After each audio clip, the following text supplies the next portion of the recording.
Assalamualaikum warahmatullahi wabarakatuh. Sahabat doa ye tinggi yang dirahmati Allah, Al-Quran adalah kalam Allah, petunjuk hidup dan sumber pahala yang tak terbatas. Setiap hurufnya bernilai kebaikan dan setiap lantunannya menyejukkan jiwa. Namun, tahukah kita bahwa ada waktu-waktu tertentu di mana membaca Al-Quran tidak dianjurkan? Bahkan, dalam kondisi tertentu bisa diharamkan? Di video ini, kita akan membahas waktu-waktu terlarang membaca Al-Quran, lengkap dengan dalil syar'i dari hadis dan pendapat para ulama. Ini penting agar ibadah kita selalu selaras dengan tuntunan Nabi Muhammad SAW. Mari kita simak bersama hingga akhir. Pertama, saat sedang rukuk dan sujud dalam syalat. Dalam syalat, membaca Al-Quran tentu sangat dianjurkan. Namun, ketika masuk posisi ruku dan sujud, justru dilarang membaca ayat Al-Quran.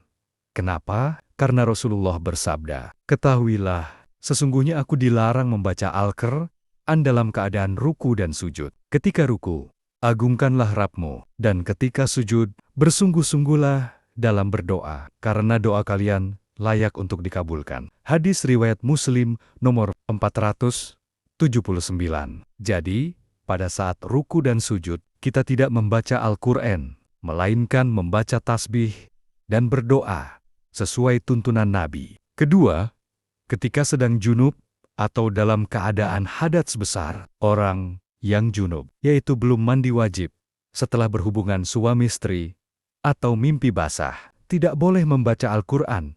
Menurut mayoritas ulama, dari Ali bin Abi Thalib radhiyallahu anhu, ia berkata, Rasulullah SAW membaca kepada kami Al-Quran setiap waktu, selama beliau tidak dalam keadaan junub. At-Tirmidzi, Nom. 146, disahihkan oleh Al-Albani. Ulama berbeda pendapat soal apakah boleh menyentuh mushaf atau membaca secara hafalan dalam kondisi ini. Namun kehati-hatian mengharuskan kita menunggu hingga suci dulu sebelum membaca Al-Quran. Ketiga, saat wanita sedang haid atau nifas. Mayoritas ulama dari mazhab Syafi'i, Maliki, dan Hambali sepakat, wanita haid dan nifas tidak boleh membaca Al-Quran. Namun, ada pengecualian. Imam Nawawi berkata, diharamkan bagi wanita haid dan orang junub untuk membaca Al-Quran, baik satu ayat atau sebagian ayat. Menurut kami,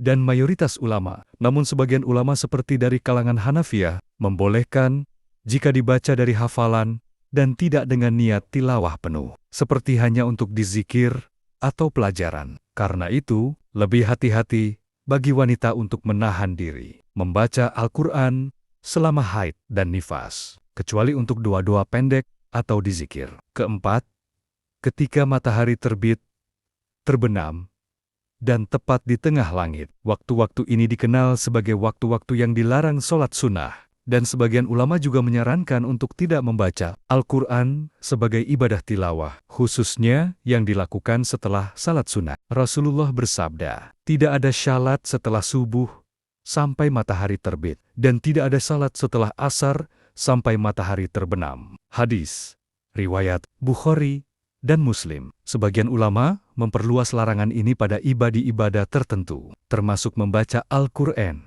karena khawatir menyerupai peribadatan kaum musyrikin yang menyembah matahari. Namun, ini bukan larangan mutlak, dan masih ada ikhtilaf di kalangan ulama. Kelima, saat dalam majelis yang tidak layak untuk Al-Quran, membaca Al-Quran dalam keadaan lingkungan tidak kondusif, seperti di tempat bising, penuh candaan, atau saat orang-orang tidak memperhatikan, bisa termasuk bentuk menghinakan Al-Quran. Allah berfirman, dan apabila dibacakan Al-Quran, maka dengarkanlah dan diamlah, agar kamu mendapat rahmat. Quran Surat Al-A'raf 204.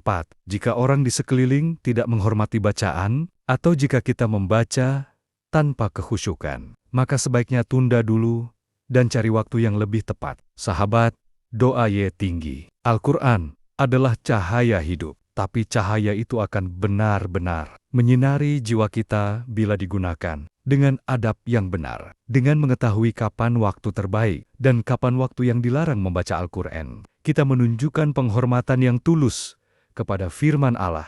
Mari kita jaga kemuliaan Al-Quran. Bacalah di waktu-waktu yang Allah ridai, dan hindari waktu-waktu yang dilarang, agar setiap huruf yang kita lantunkan bernilai ibadah, bukan kesalahan. Semoga Allah menjadikan kita termasuk Ahlul Quran yang dimuliakan di dunia dan akhirat. Jangan lupa like, share, dan subscribe channel ini untuk video Islami lainnya. Wassalamualaikum warahmatullahi wabarakatuh.